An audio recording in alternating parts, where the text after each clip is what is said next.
Kita beruntung sekali, ikhwan wal akhwat. Alhamdulillahilladzi fadolana ala katsirin min ibadil mu'minin. Jadi zikir aja. Zikir dengan zikir itu sebenarnya alat untuk semuanya ya. Ya, kalau kita dikasih nikmat bersyukur, kalau dikasih ujian bersabar. Itu dengan zikir. Allah akan memberikan yang terbaik daripada orang yang berdoa tidak zikir ya. Allah akan memberikan lebih baik orang yang berdoa dengan orang yang tidak sempat berdoa tapi zikir terus. Nah, itu Allah akan memberikan yang terbaik gitu ya. Ya. Para ikhwan wal akhwat yang berbahagia, itulah diantara dalil amaliyah di malam nisfu Saban. Nah, pada tanggal 15 Saban ini kita sholat dan kita berdoa itu ya. Tuhanku, jika kau mencatatku di sisimu pada lahul mahfuz sebagai orang celaka, sial atau orang yang sempit rezeki, maka hapuskanlah di lauhul mahfuz ya, kecelakaan, kesialan dan kesempitan rezekiku. Itu. Jadi kita mohon kepada Allah, ya Allah, Engkau Maha Kuasa. Nah, ini sebetulnya kodo dan kodar ya. Kodo ketetapan yang sudah ditetapkan di zaman azali. Kodar adalah menjemput ketetapan itu. Gitu. Realisasi daripada ketetapan itu. Gitu. Dan kita beramal untuk menjemput itu di kodar itu sudah ada dalam kodonya. Gitu. Jadi sudah tidak ini ya, sudah tidak akan tertukar ya. Kalau bahasa sinetron itu rezeki tidak akan tertukar, amalia tidak akan tertukar gitu ya. Nah, kita bersyukur saja, beramal saja, amaliah saja. Tuh, tuh. Yang mulia para wakil talkin yang hadir malam hari ini, Bapak Kiai Haji Mustafa Al-Maduri, Bapak Kiai Haji Anang Asari, Bapak Kiai Haji Mahya Al-Bukri, Bapak Dr. Kiai Haji Rahmat Hidayat, dan Dr. Kiai Haji Subhan Ashirboni, Profesor Kiai Haji Raden Edi Sunario, serta pemangku menakib pada malam hari ini, yang mulia Profesor Kiai Haji Edi Sri Ahimsa Putra dari Yogyakarta, Bunda Haya, Prof. Yatno, Mas David, Bunda Sari, dan keluarga besar, para petugas manakib yang mulia, para ikhwan wal akhwat di mana saja berada di seluruh belahan dunia, semoga dengan keberkahannya ini manakib, Allah senantiasa memudahkan segala urusan kita dunia akhirat, mengabulkan segala hajat kita, baik hajat yang berkenaan dengan dunia maupun akhirat, senantiasa istiqomah, selalu bahagia, bahagia selalu, selalu sehat, panjang umur, berkah segalanya, semuanya, selamanya. Dengan berkah para Amin. kita pengesabah, awas qaddasallahu sirah. Hadirin ikhwan wal akhwat rahimakumullah. Tadi kalau kita menyimak Ustaz Bejo Susilo tadi membacakan lantunan ayat suci Al-Quran yang begitu indah. Lantunan firman-firman Allah Subhanahu wa Ta'ala Azza wa Jalla, Quran Surat An-Nur ayat 43, yang artinya tidakkah engkau melihat bahwa Allah menjadikan awan bergerak perlahan, kemudian mengumpulkannya, lalu dia menjadikannya bertumpuk-tumpuk, lalu engkau lihat hujan keluar dari celah-celahnya, dan dia juga menurunkan butiran-butiran es dari langit, yaitu dari gumpalan-gumpalan awan seperti gunung-gunung, maka ditimpakannya butiran-butiran es itu kepada siapa yang dia kehendaki, dan dihindarkannya dari siapa yang dia kehendaki. Kilauan kilatnya hampir-hampir menghilangkan penglihatan. Ayat ini didahului dengan firman Allah Subhanahu wa taala, A'udzubillahi minasyaitonirrajim. Walillahi mulkus samawati wal ar wa ilallahil masyir.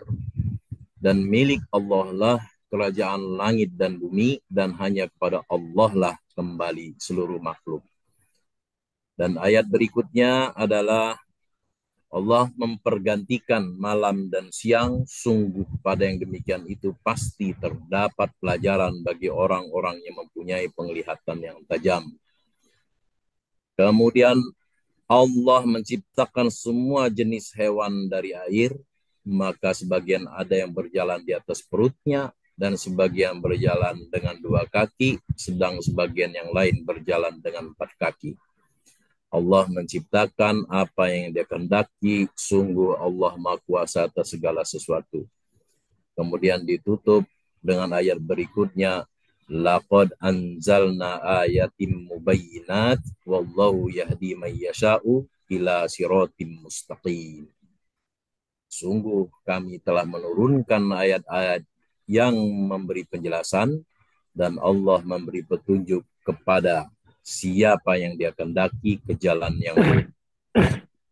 Alhamdulillahilladzi faddalana ala katsirin min ibadihil mu'minin. Ya, Allah menghendaki memberikan petunjuk kepada orang-orang yang Allah kehendaki. Sehingga kita yang telah mendapatkan petunjuk Allah Subhanahu wa taala sudah dipertemukan dengan mursyid dan mengikuti ajarannya,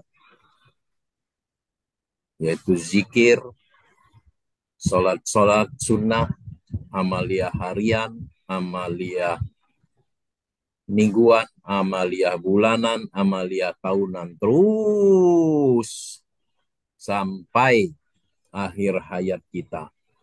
Dan terus diteruskan dalam kehidupan yang abadi yang akan datang. Dan semua yang mengamalkan ajaran-ajaran yang telah mendapatkan petunjuk itu, di dunianya sudah terlihat mulia. Contoh, sahabat Anom, sampai sekarang disebut oleh kita, dikirimkan suratul Fatihah ya, kepada beliau, tak henti-hentinya dan tak putus-putusnya. Apalagi Abah Sepuh, ya, apalagi Syekh Tolha, dan yang paling utama dalam ajaran Thariqah kita, Tuan Syekh Abdul Qadir Al-Jailani, yang 1000 tahun yang lalu sampai hari ini disebut, didoakan oleh kita semua murid-muridnya. Itu bukti bahwa orang yang mengamalkan ajaran ini, yang sudah mendapatkan petunjuk, bukti bahwa kita ini atau mereka yang sudah mendahului kita berada di jalan yang lurus. Ihdinas siratal mustaqim, tunjukilah kami jalan yang lurus. Tadi Quran tadi ditutup dengan Dia kehendaki ke jalan yang lurus. Alhamdulillahilladzi faddalana ala katsirin min ibadihil mu'minin. Oleh karena itu para ikhwan wal akhwat jangan ragu-ragu ya. Itu. Kita ikut ajaran ini walaupun belum begitu yakin, tapi sudah terbukti ya, yang mengamalkannya berada di jalan yang lurus dan dimuliakan di sisi Allah Subhanahu wa taala. Semoga kita selalu istiqomah dan kita akan bersama dengan orang-orang yang dimuliakan oleh Allah Subhanahu wa taala. Amin. Hadirin ikhwan wal rahimakumullah, di antara amalia yang diajarkan oleh guru agung kita, Mursyid Thariqah Qadiriyah Naksabandiyah Ma'had Suryalaya Sinarasa PPKN, turun-temurun paling tidak sejak Tuan Syekh Abdul Qadir Jailani, yaitu melaksanakan sholat sunnah nisfu Sa'ban. Nah, malam kemarin kita sudah melaksanakan, mengamalkan rangkaian sholat rojab yang 10 rakaat terakhir. Ya. Itu ittiba kepada seorang hamba Allah yang telah diperjalankan pada suatu malam. Yakni Kanjeng Nabi Muhammad SAW. Karena Nabi pada malam Isra, ya, sholat di Toibah, di Madian, di Bukit Tursina, di Baitul Lahmin, dan di Masjidil Aqsa, Baitul Maqdis. Masing-masing 2 rakaat, 2 rakaat, 2 rakaat, total 10 rakaat. Jadi kita mengamalkan itu ittiba kepada Kanjeng Nabi yang telah diisrokan. Ya, Isra itu artinya memperjalankan pada waktu malam. Itu Isra. Nggak perlu ditambah Laila lagi, Lailan. Isra itu memperjalankan pada waktu malam. Ya, perintah sholat itu sudah ada sebelum Isra Mi'raj, sebelum Nabi Mi'raj ke Sidratul Muntaha. Ya, perintah sholat. Jadi sudah ada sholat sebelum itu, tapi perintah untuk melaksanakan wajibnya sholat 5 waktu tuh baru setelah Nabi Mi'raj ke Sidratul Muntaha. Itulah perintah sholat. Sebelumnya sudah ada sholat.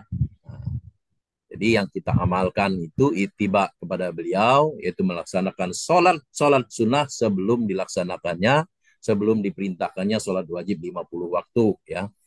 5 waktu sehari semalam, nilainya sama dengan 50 waktu. Nah besok insya Allah kalau tidak salah ya, kita akan memasuki bulan Sa'ban. Nah Bunda Haya itu sudah share tuh ya, itu tanggal 13 Februari insya Allah di rumah saya akan diadakan sholat nisfu Sa'ban. Namanya pesertanya 1, 2, 3, 4, 5, 6, 7, 8, 9, 10 terus yang sudah terdata ini sampai 57 ya. Mungkin akan bertambah lagi. Jadi ini tadi pagi Bunda telepon saya, kayak bulan Maret. Nah, bulan Maret itu begini. Kayaknya Kiai belum sampai ya pikirannya itu sampai ke bulan Maret gitu. Nah, ini Bunda ini luar biasa ya. Berapa bulan ke depan itu sudah terencana, sudah ter apa namanya terprogram gitu. Nah, kalau kita bagaimana besok aja gitu ya. Nah, ini one step ahead gitu ya. Selalu terdepan. Padahal itu benar, tidak begitu lama, tiba-tiba sudah datang. Gitu. Jadi lebih baik semuanya dipersiapkan. Subhanallah.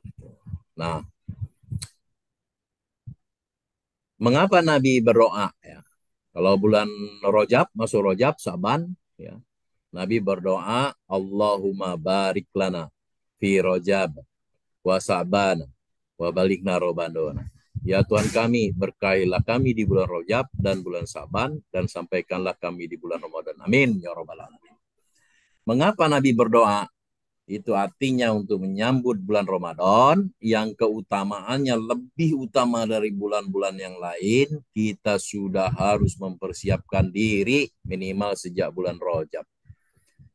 Jadi sudah minimal 3 bulan sebelumnya, jadi nggak salah ya kalau telepon itu sudah bicara tentang bulan Maret ya,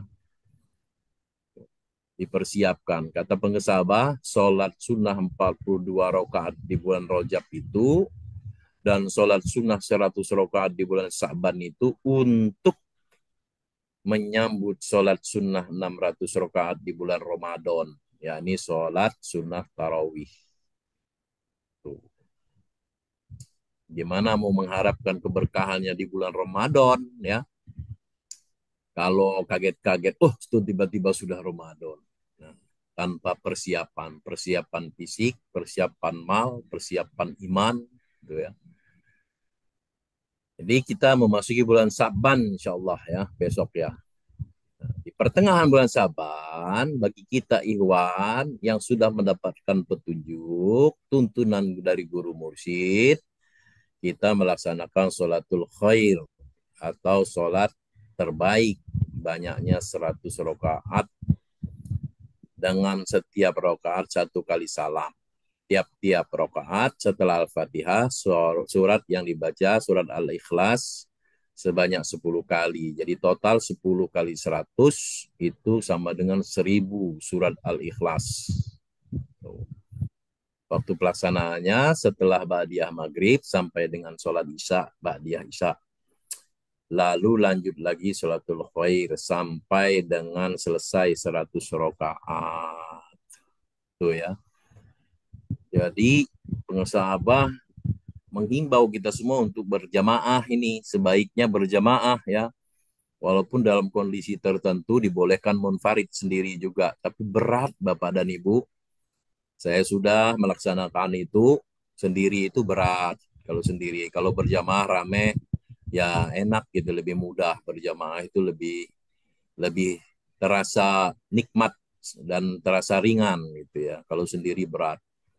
Dulu saya pernah baca kitab Al-Guniyah itu ya, boleh juga dibaca 1 rakaat 50 kulhu. Nah pernah juga saya nyoba ketika saya masih di ujung Berung dulu ya, sendiri gitu.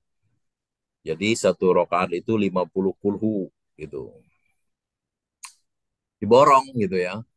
Jadi nggak sampai 100 rakaat gitu kan. Nah, jadi berjamaah kata pengesabah cari imamnya yang cepat bacanya. Hmm. Tapi kalau bacanya kayak seperti Kori, seperti Ustaz Bejo tadi, wah dijamin itu sampai subuh itu baru selesai. Nah, jadi bacaannya, sholatnya, yang bacaannya cepat, ya, cepat. Tapi dibaca, gitu ya, cepat. Ikut aja, kalau kita makmum, belum sampai 10 puluh, imam sudah ruku, ruku. Jangan legek, jangan sok-sokan menyempurnakan. Begitu imam naik dari ruku, kita baru ruku, nggak sah jamaahnya gitu. Jadi sah satu rakaat itu ketika kita ruku sedang mendapati imam ruku gitu. Dan kita bisa ruku sempurna tuh. Jadi ikut imam saja tuh. Nah, banyak hadis yang mengabarkan keutamaan nisfu Saban ya. Rata-rata hadis-hadis seputar nisfu Saban itu banyak hadis yang dihukumi ulama sebagai hadis doif, bahkan maudhu. Jadi banyak juga yang apa namanya itu nyinyir gitu bahasa sekarang itu nggak ada itu sholat nisfu Saban, ada itu puasa Saban, bid'ah gitu. Nah, tapi guru-guru kita yang telah kalau masih di dunia oke lah, karena wujud itu belum bisa terlihat. Tapi ketika guru kita telah dipanggil oleh Allah dan mengamalkan ini, buktinya mereka sampai ribuan tahun, ratusan tahun masih disebut oleh makhluknya. Nah, mereka mengamalkan ini gitu. Nah, ada hadis yang dinilai sahih ya. Rasulullah SAW bersabda, Inna Allah la yattali'u lailatin nisfi min sabana fayaghfiru li jami'i ila li musyrikin au musyahinin. Sesungguhnya Allah melihat pada malam pertengahan Saban, maka dia mengampuni semua makhluknya kecuali orang musyrik dan orang yang bermusuhan. Hadis riwayat Ibnu Majah dan At-Tabrani. Dinilai sahih oleh Albani. Albani ini adalah rujukan dari teman-teman Salafi atau dari Wahabi itu ya. Nah, kan kritis sekali terhadap hadis dan ini disohhahkan oleh beliau. Gitu. Nah, kecuali orang musyrik menyekutukan Allah ya, sebelum dia bertobat dengan la ilaha illallah dan orang yang bermusuhan. Nah, ini ya. Makanya di bulan Saban itu, apalagi pertengahan bulan Saban, itu kita sangat dianjurkan untuk saling memaafkan gitu ya, meminta maaf itu, atau malah lebih karena di dalam Islam itu bukan diperintahkan minta maaflah kamu, bukan begitu, tapi berilah maaf kepada orang yang telah berbuat kesalahan kepada kita. Jadi kata pengusaha, memaafkan orang sebelum orang itu minta maaf itu pahalanya sama dengan mati syahid ya, gugur dalam medan peperangan. Jadi kita semua begitu hitung-hitung siapa nih kira-kira yang masih bermusuhan ya. Mau mendapatkan ampunan dari Allah di bulan nisfu Saban, mau dihapus amaliah-amaliah yang buruk menjadi amaliah-amaliah yang soleh. Nah, harus saling memaafkan bukan hanya di mulut tapi sudah sampai ke hati itu tuh ya. Nah, sejalan dengan hadis ini ya, hadis itu Syekh Pengesah Baus Rasulullah dalam kitabnya As-Sunan Al-Mardiyah fi Amaliyatil Mursidiyah mengutip sebuah hadis Nabi Muhammad SAW yang datang dari Imam Hasan Al-Bashri rahimahullah. Nah, berkata kepadaku sebanyak 30 orang sahabat Nabi. Nah, 10 sahabat meriwayatkan hadis itu tingkatannya mutawatir ya. Itu. Ini 30 sahabat. 30 sahabat datang ya kepada aku. Kata siapa? Kata Hasan Basri. Mereka berkata bahwa Nabi SAW bersabda, barang siapa yang mengerjakan sholat pada malam ini atau nisfu Saban, pertengahan di bulan Saban, maka Allah Subhanahu wa Ta'ala memandang kepadanya dengan 70 nazroh, itu rahmat. Ya. Dari setiap nazroh itu dicukupi 70 hajat. Dan serendah-rendahnya hajat tersebut adalah pengampunan. Masya Allah. Ya, di 70 ya, 70 memandang kepada kita itu sebanyak 70 ya. Dan dari setiap 70 itu dicukupi 70 hajat. Ya, itu kan. Dan serendah-rendahnya hajat tersebut adalah pengampunan. Jadi Tuan saya Abdul Qadir Jailani Qaddasallahu Sirah menjelaskan dalam kitab Al-Bunyah li Talibi Tariqil Haqq. Beliau bersabda, adapun sholat pada malam pertengahan bulan Saban, yakni sebanyak 100 rakaat dengan 1000 kali membaca surat Al-Ikhlas pada setiap rakaat 10 kali bacaan. Sholat ini, kata beliau, dinamai dengan sholatul khair. Jadi ini kalau kita mengamalkan ini ikut siapa? Ikut Syekh Abdul Qadir Jailani. Tuan saya Abdul Qadir Sultan Aulia. Yang jejaknya peninggalannya ada, kitabnya ada, makamnya ada, madrasahnya ada, keturunannya ada, muridnya banyak. Itu. Nah, beliau menamai sholat ini dengan sholatul khair. Tapi hadirin ikhwan wal akhwat, tidak banyak orang yang tahu ini dan tidak banyak orang yang mau mengamalkannya. Maka kata Abah begitu disebutkan, waduh bisa gempor kaki. Ya, Abah tuh. Kiai itu begitu disebutkan sholat wah bisa gempor nih. Gitu. Abah sampai ngikik ketawa itu. Gitu kan. Kalau di video Abah itu menyebutkan itu. Gitu. Kenapa? Karena bagi orang yang sudah biasa mengamalkan ini, amaliyah biasa, yang sudah di istiqomah gitu ya. Tapi bagi orang umum, wah itu nggak mungkin rasanya gitu ya diamalkan. Hadirin ikhwan wal rahimakumullah.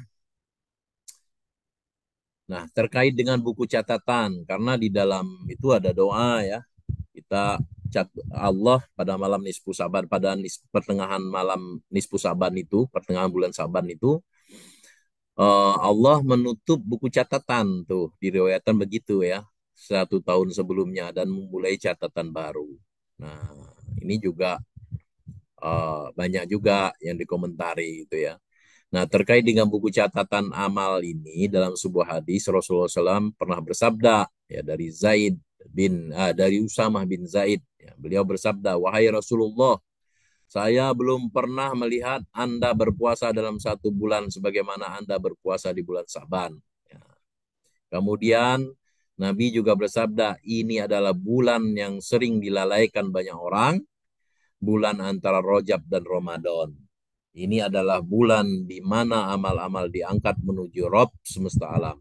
Dan saya ingin ketika amal saya diangkat, saya dalam kondisi berpuasa. Hadis riwayat An-Nasai, Ahmad, Ibnu Abi Saibah, dan Su'aib al-Arnaud ya, menilai sanatnya Hasan. Gitu.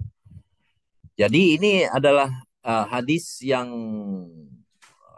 bisa dikatakan isyarat ya, bahwa diangkatnya amal-amal diangkat menuju Rob semesta alam itu di bulan Saban. Nah, ketika amal diangkat itu Nabi ingin dalam keadaan beribadah kepada Allah Subhanahu wa taala, khususnya ibadah puasa.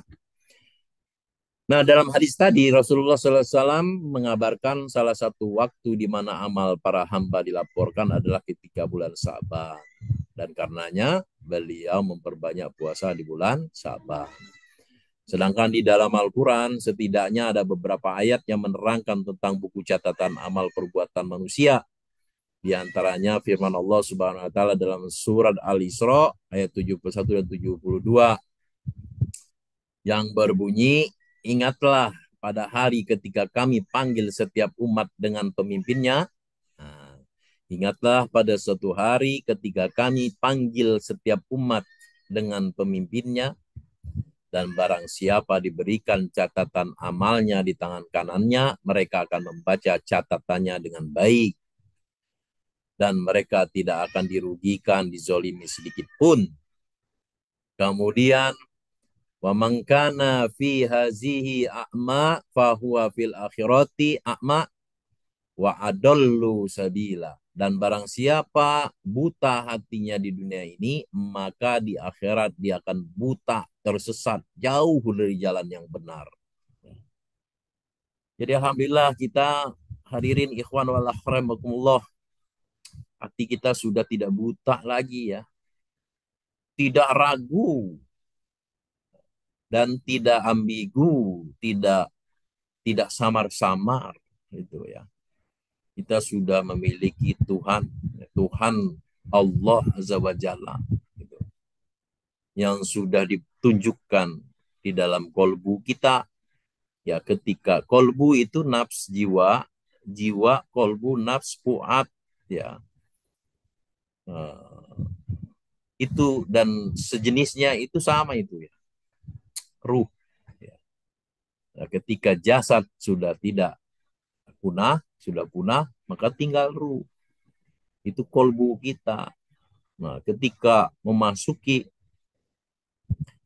sahabat Jagat tuh pernah ngobrol sama saya, itu ibarat balon ya, balon di dalamnya ada udara, tiba-tiba balon itu pecah gitu ya, peng gitu, terus menyebar gitu kan, kira-kira gitu. Nah begitu juga gitu, wallahu a'lam. Kalau kita sudah buta ya, hatinya buta, ketika nanti di akhirat buta juga. Tapi selama di hidupnya kita sudah dihidupkan, dibukakan mata batin kita, mata hati kita, basyiroh kita, maka kita insya Allah tidak akan tersesat ya. Tidak akan tersesat karena kita sudah tahu jalan. Terlebih lagi kita sudah ada penuntunnya. Terlebih lagi kita sudah ada rombongannya gitu ya. Alhamdulillahilladzi faddalana ala katsirin min ibadihil mu'minin. Nah, Al-Qurtubi dalam tafsirnya, nah, ayat ini beliau komentari bahwa orang yang menerima kitabnya dengan tangan kanannya tahu bahwa dirinya termasuk penghuni surga. Apabila orang itu memimpin dalam kebaikan, selalu mengajak pada kebaikan serta banyak pengikutnya dalam kebaikan, maka ia akan diberikan kepadanya buku yang putih. Di bagian awal tertulis keburukan-keburukannya dan di bagian akhir tertulis kebaikan-kebaikannya. Sehingga ketika membacanya ia merasa takut dan mukanya menjadi pucat pasi. Lalu ia mendapatkan tulisan keburukan-keburukanmu telah aku ampuni. Maka ia pun menjadi sangat gembira. Nah, ini juga isyarat juga ya. Kalau melulu kita itu dikasih senang aja terus, dikasih mudah terus, itu biasanya itu kita lupa karena kita lupa bahwa kita itu sudah diberikan nikmat oleh Allah gitu. Kenapa? Karena kita tidak tahu susahnya gitu. Maka kadang-kadang Allah memberikan kita ujian-ujian berupa ujian-ujian, kesulitan-kesulitan agar supaya apa? Begitu Allah kabulkan doa kita, Allah berikan kebahagiaan, Allah berikan kebaikan yang kita inginkan gitu. Kita rasa alhamdulillah gitu ya. Semakin bersyukur kepada Allah, semakin juga menyadari tugas dan tanggung jawab kita selaku hamba Allah di muka bumi itu ya. Begitu. Jadi terkadang kita perlu gitu. Jadi ada diceritakan itu ketika seseorang sudah masuk surga, apa aja mau, minta ini ada, minta itu ada, minta ini. Lama-lama bosan juga dia, gitu kan? Ada ceritanya begitu. Nah ternyata perlu juga gitu ya, di dunia itu ada ujian-ujian gitu. Itu untuk naik tangga gitu ya. Makanya yang perlu kita syukurin itu sebenarnya ketemu mursyid ya. Ketemu mursyid, dibimbing, dan kita menjadi istiqomah dalam zikir kepada Allah itu. Dan itu lebih baik daripada 7 lapis langit, 7 lapis bumi. Gitu. Kalau kita tidak terbentur dengan kesulitan, dengan ini mungkin kita tidak akan ketemu dengan mursyid, ya kan? Ya kan? Ya ketemu-ketemu lihat-lihat, mungkin pernah ngobrol, mungkin pernah bersenggolan, tapi kita tidak tahu gitu. Hakikatnya tidak tahu bahwa itu adalah mursyid. Maka digambarkan mencari mursyid itu lebih sulit dari mencari lubang jarum di tengah padang pasir. Jadi kita beruntung sekali, ikhwan wal akhwat. Alhamdulillahilladzi fadolana ala katsirin min ibadil mu'minin. Jadi zikir aja. Zikir dengan zikir itu sebenarnya alat untuk semuanya ya. Ya, kalau kita dikasih nikmat bersyukur, kalau dikasih ujian bersabar. Itu dengan zikir. Allah akan memberikan yang terbaik daripada orang yang berdoa tidak zikir ya. Allah akan memberikan lebih baik orang yang berdoa dengan orang yang tidak sempat berdoa tapi zikir terus. Nah, itu Allah akan memberikan yang terbaik gitu ya. Ya. Para ikhwan wal akhwat yang berbahagia, itulah diantara dalil amaliyah di malam nisfu Saban. Pada tanggal 15 Saban ini kita sholat dan kita berdoa itu ya. Tuhanku, jika kau mencatatku di sisimu pada lahul mahfuz sebagai orang celaka, sial atau orang yang sempit rezeki, maka hapuskanlah di lauhul mahfuz ya, kecelakaan, kesialan dan kesempitan rezekiku. Itu. Jadi kita mohon kepada Allah, ya Allah, Engkau Maha Kuasa. Nah, ini sebetulnya kodo dan kodar ya.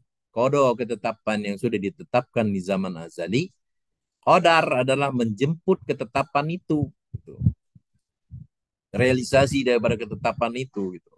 Dan kita beramal untuk menjemput itu di kodar itu sudah ada dalam kodonya. Gitu. Jadi sudah tidak ini ya, sudah tidak akan tertukar ya.